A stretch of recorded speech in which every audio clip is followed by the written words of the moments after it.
Nakipagsabuatan ka kay Moira. You connived with a criminal.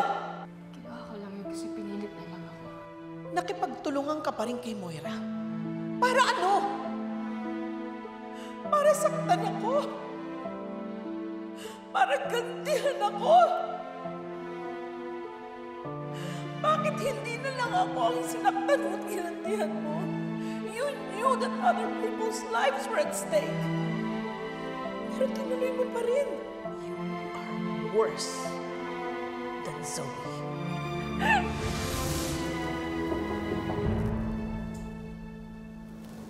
Come in.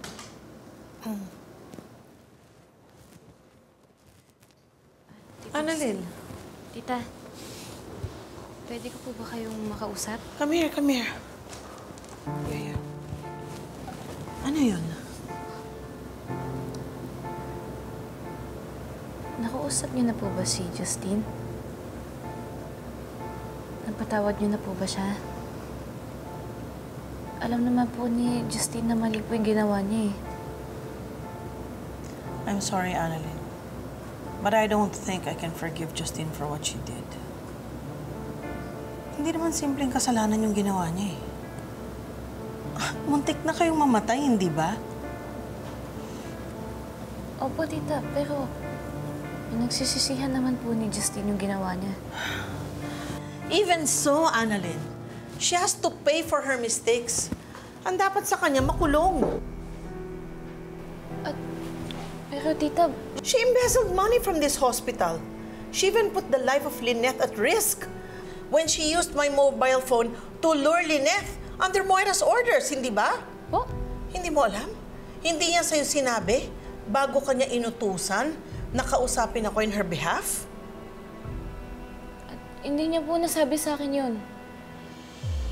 Pero sa totoo lang po, yun din po hinala ko eh. Tita, alam naman po ni Justine yung maling ginawa niya. Hindi po ba yun po yung importante? Humingi po siya ng tawad? Ginawa niya lang yun dahil wala na siyang choice. Bistado na siya. You know what? Sana hindi na lang siya nahanap ni Papa. Sana hindi ko na lang siya nakilala. Sana hindi na lang ako nagkaroon ng anak na katulad niya. Tama siguro yung desisyon ko na ipamigay siya.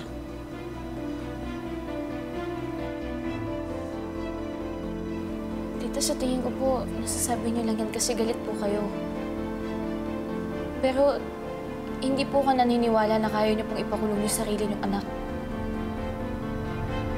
Paano siya matututo, Annalyn, kung hindi siya ikukulong? Bakit hindi niyo po siya bigyan ng second chance? Eh, di ba yun din naman po yung binigay niya po sa'yo? Binigyan ka po niya ng second chance para maging nanay niya. Annalyn, ginawa niya lang yun dahil inutusan siya ni Eric na gawin yun. Opo, tita. Aminado naman po si Justine na plano po nila yun eh.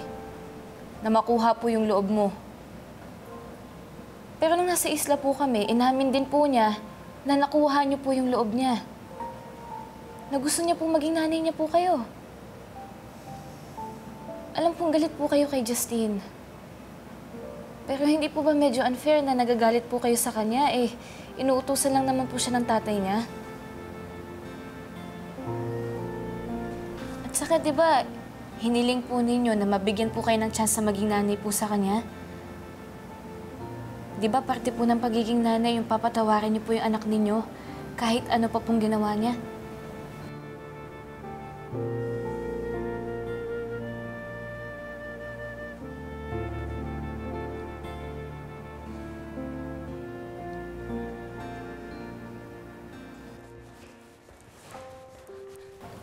Sana hindi na lang siya nahanap ni Papa. Sana hindi ko na lang siya nakilala. Sana hindi na lang ako nagkaroon ng anak na katulad niya.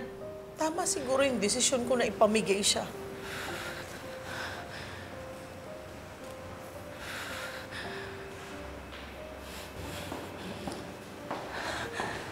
Hey, Ma'am Justine.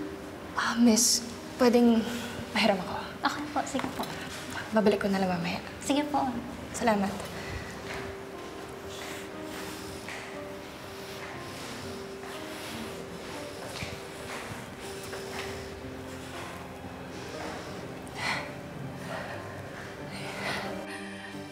Papakulong pala. Wala akong kwento! Wala akong kwento! Wala akong kwento!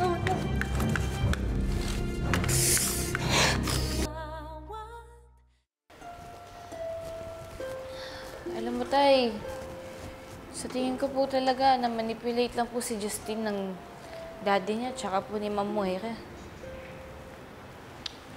Parang si Zoe. Na-manipulate din siya ni Moira para sumunod sa kanya. Annalyn, nag-aalala ako sa kapatid mo. She's getting to be destructive. Nang-aaway. Kagabi lang, nagkasampalan sila ni Tita Giselle mo. And if we don't intervene now, baka kung ano pang magawa niya.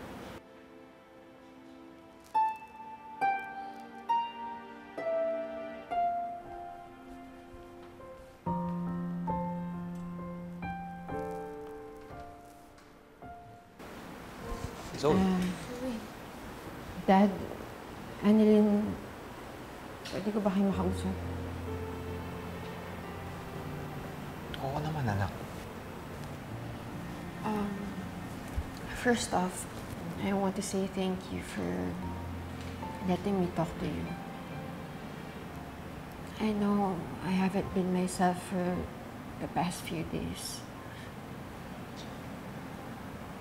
At ikaw, Annalyn, I almost hurt you physically.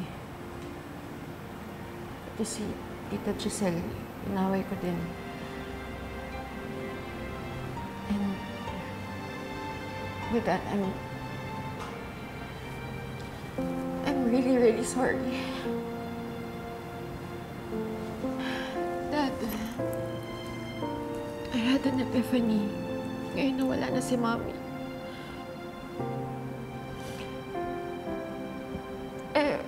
I realized that I'm better off without her. Without her influence. Gusto ko na sanang magbagong buhay. Kaya sana you find it in your hearts na patawarin ako. Please. Zoe, you're my daughter. All you ever had to do was ask.